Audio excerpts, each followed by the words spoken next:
Another fragrance on this list is... Number 4 on this list is from a brand that... maybe not. Number 4 on this list is a...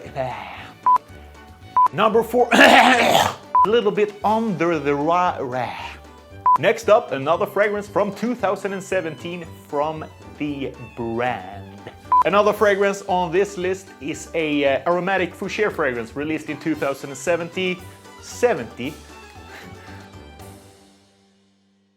Hello beautiful ladies and gentlemen out there, and welcome back to the channel and to another fragrance video. Today we're going to take a look at top 10 of the best blind buy worthy fragrances, at least in my opinion. So basically fragrances that most people are going to find attractive on you, really mass appealing type of scents. So maybe you are in lockdown wherever you are in the world, maybe you're going to buy a present for a boyfriend or a father or a friend, and you can't really go out and smell the scent, and you don't really know what this person likes. These are some fragrances you might want to check in. So without further ado guys, let's begin.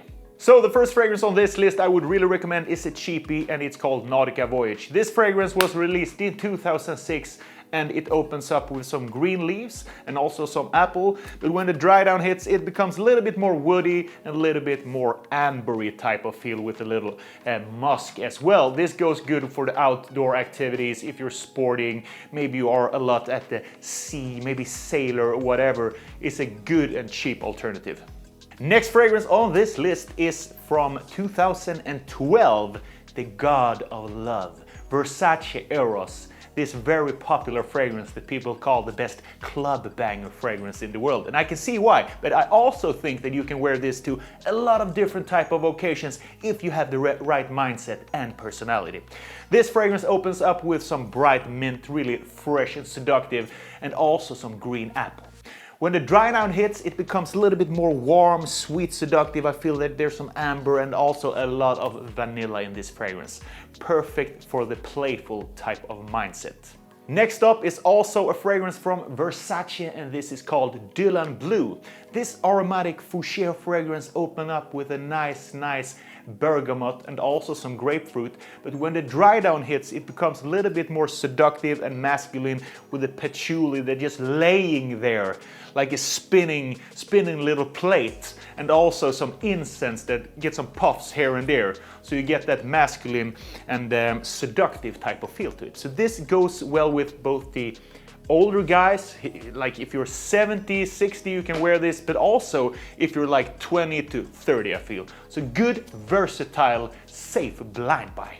The next fragrance is a very popular date type of fragrance, maybe the most popular date fragrance in the world, or maybe only the fragrance community. This is Dolce & Gabbana The One.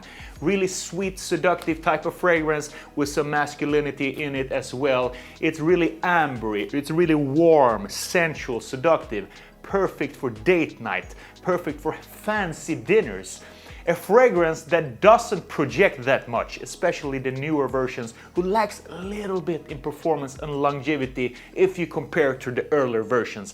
But that is because they remove some chemicals in the fragrances nowadays, because the regulations switch from year to year, of course.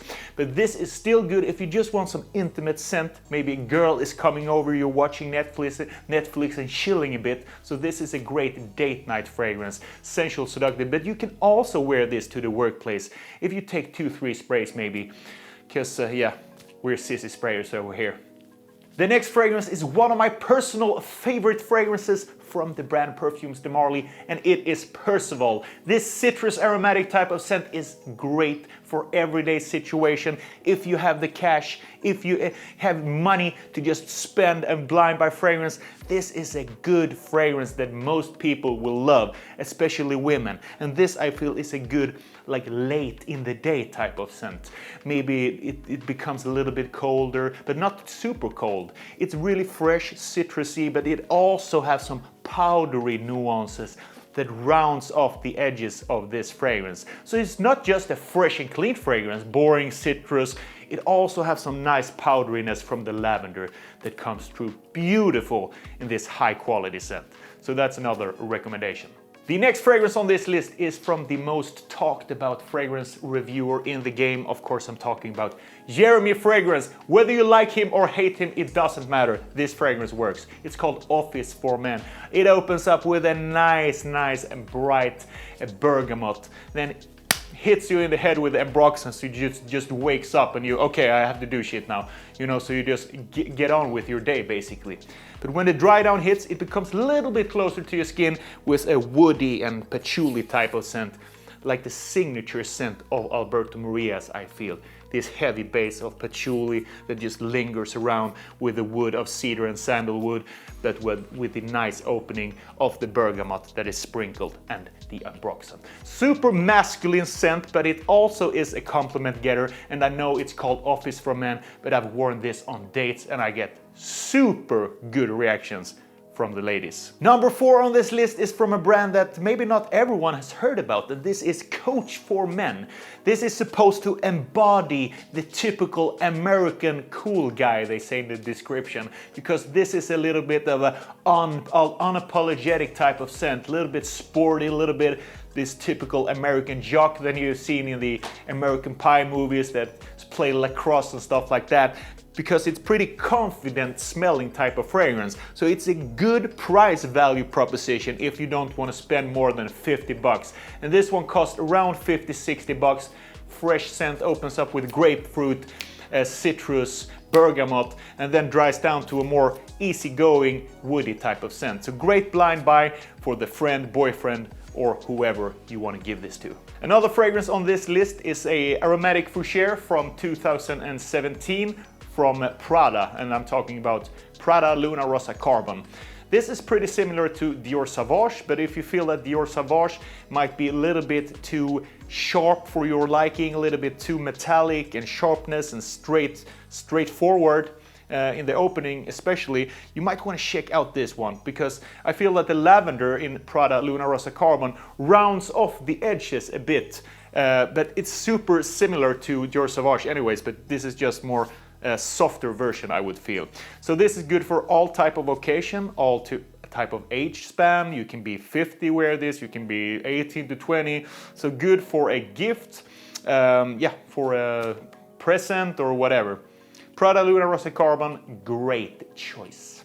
Next up, another fragrance from 2017, this woody aromatic type of scent from Dior. And no, it's not Dior Homme. It's not Dior Homme Intense, but it is. It is Dior Homme Sport, my ladies and gentlemen. And this fragrance, I feel, combines the elegance from the Dior Homme, especially the original, and also mixes in some fresh, sporty type of aspects and give a little bit of a pancake to this one. But they match good together.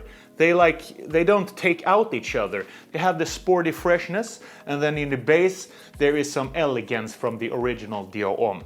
So this is a good fragrance if you don't want to smell like a lot of people right now, because I don't think this is so hyped up. So why don't you pick this one up? The last fragrance of today is a fragrance that I would consider to be the king of the blue fragrances. So if you have like 100 bucks or more to spend on a fragrance, this might be something that you want to have in your collection. And I'm talking about Chanel. Bleu de Chanel EDP is my favorite, because EDP has the freshness, the nice little twist of grapefruit and freshness in the top. When it dries down, it's not flat. It gets a little bit more seductive and sensual with the woody base that is living on some musk and also some patchouli that gets this intimate and masculine type of feeling. And also I think there's some incense in this one. It has to be some incense in this, because I feel that this is a little bit better than the Eau de Toilette, because the Eau de Toilette is a little bit too sharp for my liking, even though that's a good fragrance as well. But I would prefer the EDP, not the Parfum, not the Eau de Toilette, the EDP of Bleu de Chanel. So this is a good middle ground, I feel, personally. So guys, hope you liked this video. Hope I gave you some future purchasing tips. What do you say? Buying tips.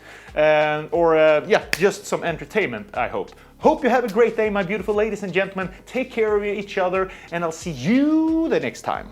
Bye-bye.